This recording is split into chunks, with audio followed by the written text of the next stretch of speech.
to Yoga Sutra.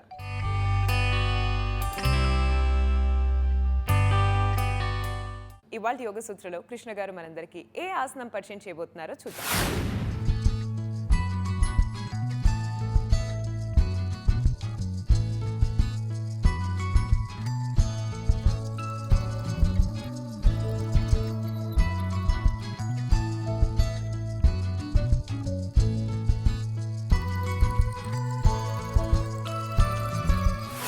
నమస్తే. ఈరోజు యోగా సూత్రాలో చేసే ఆసనం పేరు గరుడాసన ఆరంభావస్థ. ఈ గరుడాసన ఆరంభావస్థ మనము చైర్తో పై కూర్చొని చేస్తున్నాము. జనరల్గా గరుడాసనం మనము నిలబడి చేస్తాము, కానీ ఈరోజు మనము చైర్ పై కూర్చొని చేస్తున్నాము. ఈ ఆసనము మనము కింద కూర్చొని ఎందుకు చేస్తున్నాము, చైర్ పై కూర్చొని ఎందుకు చేస్తున్నాము, మనము నిలబడి ఎందుకు చేయటం లేదు? మనము గరుడాసనంలో నిలబడి చేయడం వలన ఈ విధంగా నిలబడినప్పుడు వీపులో వంపు అనేది వస్తుంది. ఎంత జాగ్రత్తగా ఉన్నా కానీ ఈ విధంగా చేతులను పైకి తీసుకెళ్ళినప్పుడు ఈ భాగంలో వంపు అనేది ఎక్కువగా వస్తుంది. ఎందుకు? న్యాచురల్గా నిలబడినప్పుడు మనము ఛాతిని ముందుకు చేస్తూ ఈ పృష్ఠభాగాలని వెనకాలకి అంటూ వంగుతూ ఉంటాము. ఇలా కాకుండా మనము తాడాసనంలో చేయాలి. ఈ ఒక్క ప్రక్రియని బాగా జరగడానికి ఈ యొక్క ప్రక్రియ బాగా జరిగి మనకు గరుడాసనంతో బాగా స్ట్రెచ్ వచ్చేలాగా చూడడానికి ఈ విధంగా మనము కూర్చుంటున్నాము. ఇలా కూర్చున్నప్పుడు మనము వీపుని ఈ పైనున్న రాడ్కి తగిలేలాగా కూర్చోవాలి. పాదాలని రెండిటిని ఈ విధంగా దగ్గరగా తెచ్చిపెట్టాలి. ఇలా దగ్గరగా తెచ్చిపెట్టి మనము వీపుని నిటారుగా చేస్తూ ఇక్కడ కూర్చున్నాము. శ్వాస తీసుకుంటూ శ్వాసని వదిలేస్తూ ఒకసారి మనము భస్త్రిక ప్రాణాయామం చేద్దాము. ఏ విధంగా చేద్దాము? శ్వాస తీసుకుంటూ చేతులని పైకి చేసి శ్వాసని వదిలేస్తూ చేతులని కిందికి తీసుకొని రావాలి.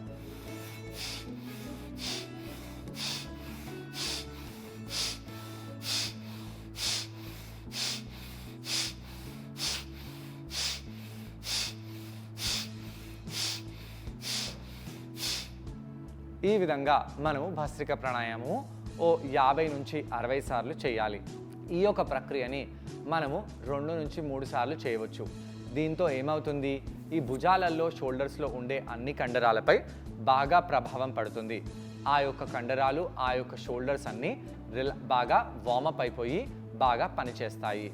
దీని తర్వాత మనము ప్రాణాయామం చేసిన తర్వాత ఎప్పుడైనా కళ్ళని మూసివేసి కొంత సమయం పాటు రిలాక్స్ అవ్వాలి. ఆ యొక్క ప్రాణాయామం ప్రక్రియ ఏ విధంగా మన బాడీపై పనిచేస్తుంది అని. ఈ యొక్క చేతులని పైకి కిందికి చేయడం ప్రక్రియ మన భుజ కండరాలపై బాగా ప్రభావం చూపిస్తుంది. కాబట్టి ఆ భుజ కండరాలు ఇక్కడ రిలాక్స్ అయిపోతాయి. దాని తర్వాత షోల్డర్స్ని ఈ విధంగా ముందుకు తీసుకొని వచ్చేయండి. ఇక్కడ చేతులని ఈ విధంగా పైకి తెచ్చి మనము ఈ విధంగా రొటేట్ చేద్దాము. నెమ్మదిగా ఈ విధంగా మనము రొటేట్ చేయాలి. చాలా నెమ్మదిగా ఈ విధంగా మనము భుజాలని రొటేట్ చూస్తున్నప్పుడు మన భుజ కండరాలకి లూబ్రికేషన్, జాయింట్స్కి లూబ్రికేషన్ అనేది లభిస్తుంది. అంటే ఆ యొక్క జాయింట్ దగ్గర మూమెంట్ ఉండడం వలన సైనోవియల్ ఫ్లూయిడ్ అనేది రిలీజ్ అయ్యి ఆ లూబ్రికేషన్ అనేది మనకు లభిస్తుంది. ఇదే విధంగా మనము రెండో వైపు కూడా చేతులని, షోల్డర్స్ని రొటేట్ చేయాలి. ఈ షోల్డర్స్ని రొటేట్ చేసేటప్పుడు చాలా వెనకాలకి చేసి రొటేట్ చేయకండి. దాంతో మీకు కొద్దిగా పెయిన్ అనేది రావచ్చు. చాలా నెమ్మదిగా ఈ విధంగా మనము పైకి కిందికి అనాలి. అలా పైకి కిందికి అని ఈ విధంగా మనము చేతులని కింద పెట్టేసేయాలి. ఇక్కడ మనము ఈ వార్మప్ చేయగానే ఈ యొక్క భాగంలో మనకు చాలా తీవ్రంగా స్ట్రెచ్ లభించడం అనేది జరుగుతుంది. కాబట్టి కౌంటర్ ఆసనం లాగా వార్మప్కి కూడా కౌంటర్ ఆసనం అనేది ఒక్కోసారి అవసరము. ఈ విధంగా కుడివైపు అనడము, ఎడమవైపు అనడము చేస్తూ ఉండాలి.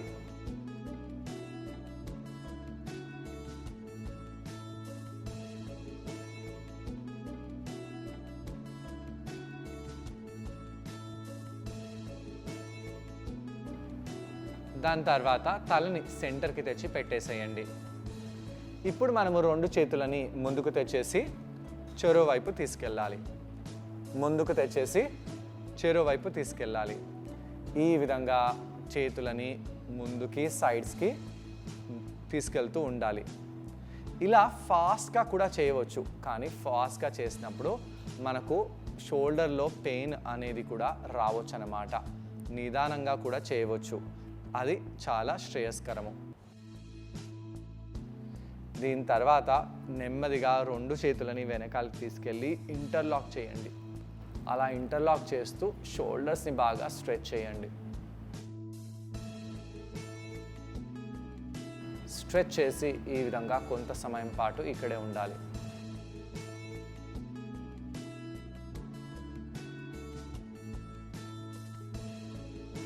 దాని తర్వాత నెమ్మదిగా చేతులని ముందుకు తెచ్చి పెట్టండి.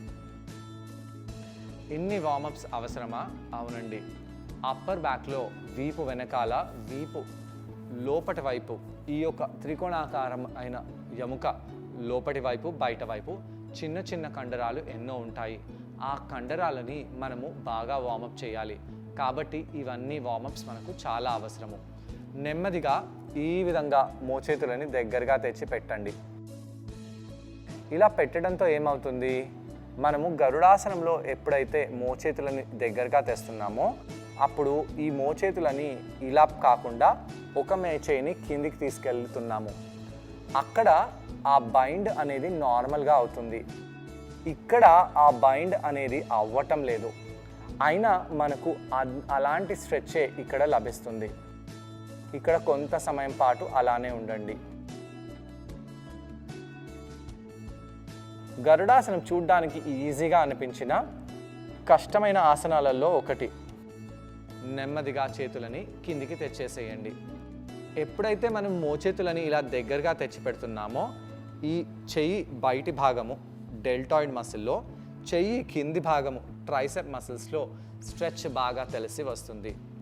మన వీపు పై భాగాన్ని చైర్ వెనకాల ఉన్న రాడ్కి తగిలించేలాగా ఆనించండి. అలా ఆనించి దాని తర్వాత మోచేతులని ఈ విధంగా దగ్గరగా తెచ్చేసేయండి. మనకు హస్తాలను కలిపేశాం కదా, మోచేతులు కలపాలా? అవునండి, మోచేతులు కలిసేలాగా తీసుకొని రండి. సరే, మోచేతులని ఈ విధంగా తెస్తాను. కాదండి, మీ మోచేతులని మీరు మీ పెదాల హైట్లో, కనీసం మీ గడ్డం హైట్లో అయినా తెచ్చి పెట్టాలి. ఈ విధంగా గడ్డం హైట్లో మీరు చేతులను తెచ్చి పెట్టండి. సరే అండి, నేను తలపై చేతులను పెట్టుకుంటాను, అది చాలా కష్టంగా ఉందండి. కాదు, తలపై లేదా తల వైపు చేతులని ఈ విధంగా తెచ్చిపెట్టినా మనకు స్ట్రెచ్ వచ్చేది తగ్గిపోతుంది. ఎక్కడ కూడా మీరు నీరసపడకూడదు. ఎలాగైనా మనం కిందే కూర్చున్నాం కదా, కేవలం చేతులని నమస్కారంలో పెడుతున్నాము. కాబట్టి ఈ విధంగా మోచేతులని దగ్గరగా తెచ్చి హస్తాలను దూరంగా చేస్తూ హస్తవేళ్ళని ఇంకో హస్తంపై ప్రెస్ అయ్యేలాగా, టచ్ అయ్యేలాగా పెడుతూ మోచేతులని లిప్స్ హైట్లో తెచ్చి ఈ అరిచేతులని దూరంగా చేసి ఇక్కడ పెట్టండి. ఇలా పెట్టడం వలన మన చేతులలో చాలా చాలా చాలా స్ట్రెచ్ అనేది లభిస్తుంది. మన దృష్టి చేతుల వేళ్ళపై లేదా మోచేతులపై పెట్టవచ్చు. నెమ్మదిగా దూరం తేండి. ఈ చేతి బయటి భాగంలో ఉండే అన్ని కండరము, చేతి కింది భాగంలో ఉండే కండరంతో పాటు ఈ భుజము కింద ఉన్న కండరంపై కూడా ఈ యొక్క స్ట్రెచ్ ప్రభావం పడుతుంది. అదేవిధంగా వీపు, నడివీపులో ఉన్న కండరాలని బాగా అవుటర్గా స్ట్రెచ్ తెచ్చేసి మనకు చాలా చాలా విధాలుగా ఈ యొక్క ఆసనము లాభాలని ఇస్తుంది. మళ్ళీ చేయండి. ఈ విధంగా మీరు 20 నుంచి 30 సార్లు చేయాలి. అన్నిసార్లు చేయాలా? అవునండి, ఇది చాలా ఈజీ స్ట్రెచ్. కష్టంగా మనకు ఇనీషియల్గా అనిపిస్తుంది. చాలా సున్నితమైన స్ట్రెచ్. ఎక్కడ తప్పు చేసినా మనకు తెలియదు. కాబట్టి ఈ యొక్క స్ట్రెచ్ని చేసి ఇక్కడ రిలాక్స్ అయిపోయి మళ్ళీ దగ్గరికి తీసుకొని రావాలి. దూరం చేసి దగ్గరగా తెచ్చి 10 సెకండ్ల పాటు ఉండండి.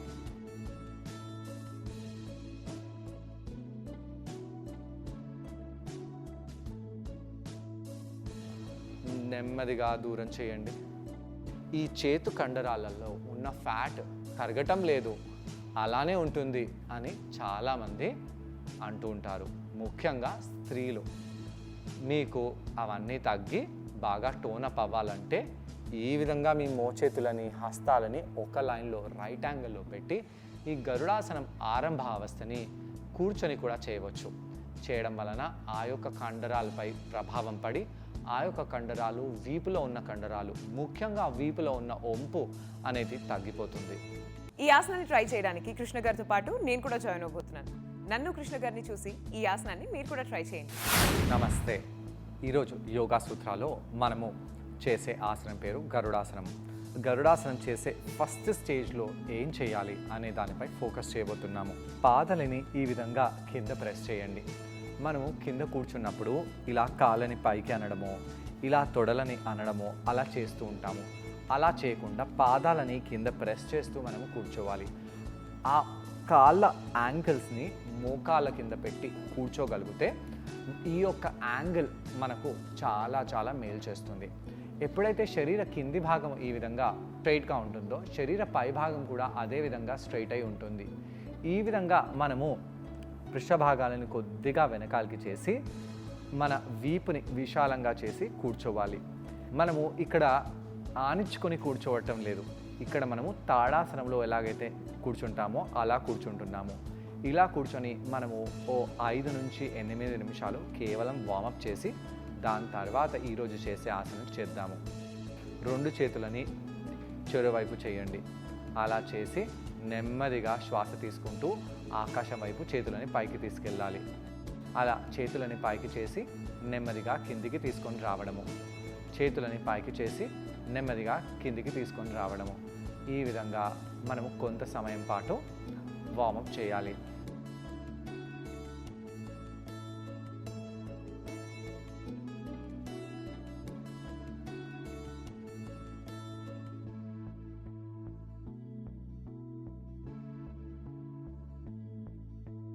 మనము దాని తర్వాత చేతులని ఈ విధంగా తెచ్చేసి 2 భుజాల వైపు తీసుకెళ్ళి మళ్ళీ నెమ్మదిగా చేతులని సైడ్కి తీసుకెళ్తూ ముందుకు తీసుకొని రావాలి. ఈ విధంగా కొన్నిసార్లు మనము చేతులని ముందుకు తీసుకొని రావడము, సైడ్లలో తీసుకొని రావడం చేస్తూ ఉండాలి. శ్వాస తీసుకుంటూ శ్వాసని వదిలేసి నెమ్మదిగా చేతులని సైడ్ భాగాలలో అలానే పెట్టండి. ఇప్పుడు హస్తాలని కింది వైపు పెట్టేసి నెమ్మదిగా షోల్డర్స్ని ఈ విధంగా రొటేట్ చేయాలి. చాలా చాలా నెమ్మదిగా మీరు భుజాలని ఈ విధంగా రొటేట్ చేస్తూ క్లాక్ వైజ్ 5 to 6 టైమ్స్ చేసి యాంటీ క్లాక్ వైజ్ కూడా 5 to 6 టైమ్స్ చేయాలి. శ్వాస తీసుకుంటూ శ్వాసని వదిలేస్తూ ఈ విధంగా మీరు భుజాలని చేతులని చుట్టూ తిప్పుతూ ఉండండి.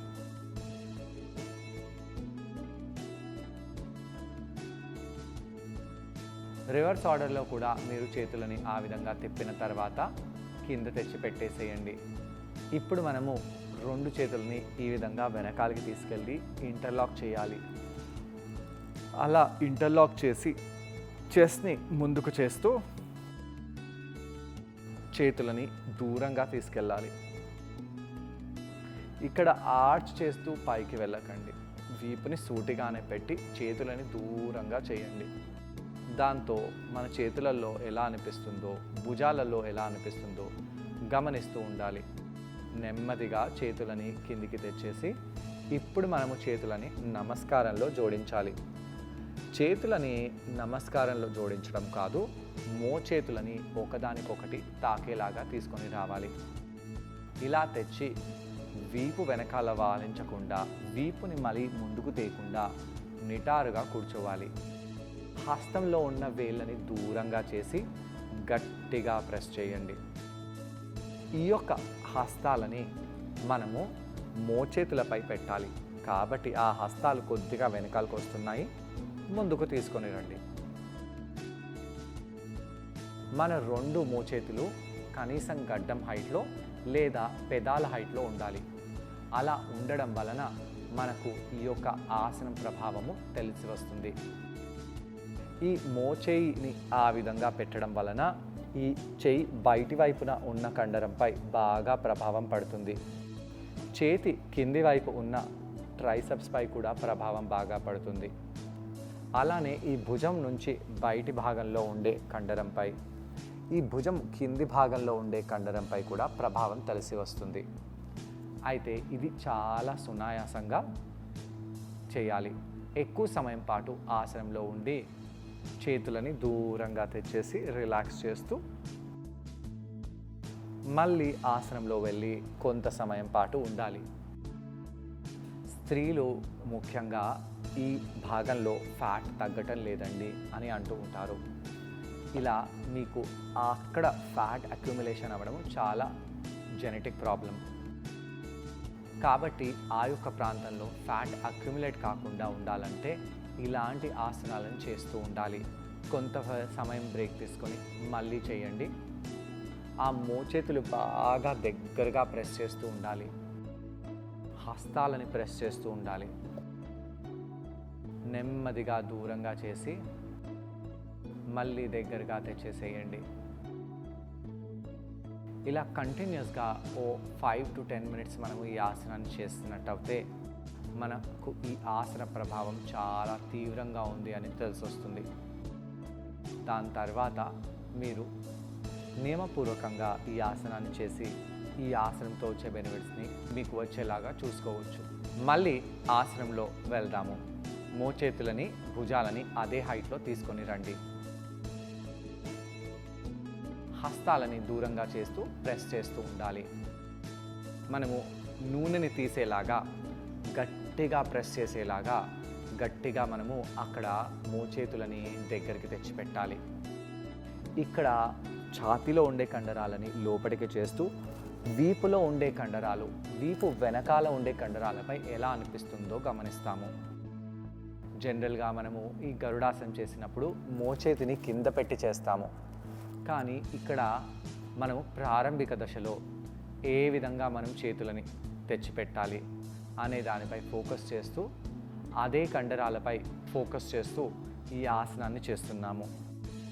కొంత సమయం పాటు రిలాక్స్ అయ్యి మళ్ళీ ఆసనంలో వెళ్ళండి. శ్వాస తీసుకుంటూ శ్వాసని వదిలేస్తూ ఇక్కడ ఆసనం చేస్తూ మీరు కావాలంటే కొద్దిగా రిలాక్సేషన్ మీకు దొరకాలంటే మోచేతులని ఈ విధంగా దూరంగా తెచ్చిపెట్టేసేయండి. మళ్ళీ దగ్గరికి తెచ్చిపెట్టాలి. ఆ విధంగా మోచేతులని దగ్గరికి దూరంగా కూడా చేసుకోవచ్చు. దాంతో మీకు రిలాక్సేషన్ అనేది కూడా లభిస్తుంది, కానీ స్ట్రెచ్ అయితే బాగా ఉంటుంది. మోచేతులని మళ్ళీ దగ్గరగా తెచ్చిపెట్టి అక్కడే ఉండండి. ఈసారి మనము 1 నిమిషం వరకు అక్కడే ఉండాలి. అలా ఛాతీలో పొట్టలో ఉండే కండరాలని ఫోకస్ చేయండి. నిలబడి చేయడం వలన వీపులో ఒంపు అనేది వస్తుంది.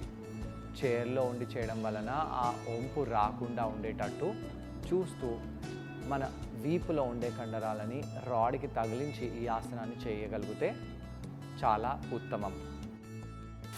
చూసారు కదండి, ఈ ఆసనం పేరు గరుడాసన. గరుడాసనాలు ఇది ఆరంభ అవస్థ. దీన్ని మనం చైర్ సహాయంతో చేస్తున్నాం. ఈ ఆసనం చేయడం వలన భుజాల కండరాలకు చాలా మంచిది.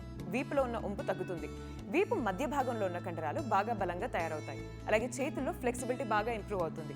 రిలాక్సేషన్ చేయడానికి చేతులని ఇలా పక్షిలాగా తీసుకెళ్ళవచ్చు, లేదా చేతులని ఈ విధంగా రిలాక్స్ చేసుకోవచ్చు. ఇలా చేసిన తర్వాత నెమ్మదిగా మళ్ళీ ఒకసారి మనము కుడివైపు ట్విస్ట్ అవుదాము.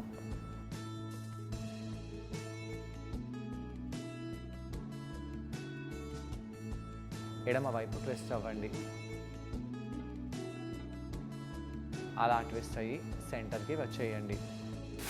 ఇలా కౌంటర్ చేయడం వలన భుజాల కండరాలు, చేతుల కండరాలు బాగా స్ట్రెచ్ రిలాక్స్ అయిపోతాయి. ఇవాళ యోగ సూత్రలో కృష్ణ గారిని మనం అడగబోయే ప్రశ్న ఏంటంటే, ఈ ఆసనం చేసేటప్పుడు మనం ఎటువంటి జాగ్రత్తలు పాటించాలి? ఈ ప్రశ్నకు సమాధానం కృష్ణ గారిని అడిగి తెలుసుకుందాం. ఈ ఆసనం చేసేటప్పుడు ఎలాంటి జాగ్రత్తలు తీసుకోవాలి? భుజాలలో పెయిన్ ఉన్న వాళ్ళు కొద్దిగా జాగ్రత్త తీసుకుంటూ ఈ ఆసనాలను చేయాలి. అయితే ఈ మోచేతులని ఎప్పుడైతే దగ్గరికి తీసుకొస్తున్నామో మనము ఆ మోచేతులని మన పెదాల హైట్లో పెట్టాలి. అది ఒక జాగ్రత్త. హస్తాలని తలవైపు పెట్టకుండా హస్తాలని మోచేతులని రెండిటిని ఒక లైన్లోనే ఉండేలాగా పెట్టడము రెండో జాగ్రత్త. మూడోది చెస్ట్ని ఈ విధంగా పైకి అనడము మూడో జాగ్రత్త. ఈ మూడిట్లో ఏది చేసినా ఈ స్ట్రెచ్తో వచ్చే లాభాలు మనకు లభించవు. కూర్చొని చేస్తున్నాము, చాలా నెమ్మదిగా చేస్తున్నాము.